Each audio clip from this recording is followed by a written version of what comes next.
Сэмбацхано ханаа эдэ улан байна. Хэд хоногийн өмнө Америкийн 35 дахь ерөнхийлөгч болох John F. Kennedy-гийн ач хүн Конгрессийн сонгуульд өрсөлдөхөө зарласан. JFK нь 1963 онд буудуулж нас урсан.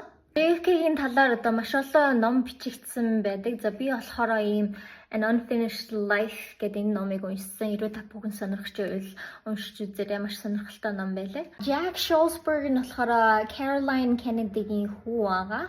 За Caroline Kennedy нь болохоор түрүү жил хүртэл Австралид Америкийн элчингээр сууж байгаа саяхан буусан. Jack Schulzberg яагаад олонний анхаарал татаад байна гэхээр авга ах болох RFK JFK-гийн төрсөн дүүгийнх нь хүүн гэсэн үг. Авга ахыгаа олон нийтэд шүүмжилснээр маш олонний анхаарал татсан. За Caroline Kennedy ч гэсэн Австралийн элчингээс буухтаа үеэл RFK-г нэлээд шүүмжилсэн байртаа үг хэлсэн байгаа. За тэгээд Kennedy-гийн гэр бүл бол Солонгос драманаас илүү сонирхолтой юм гэр бүл байна. За баяртай.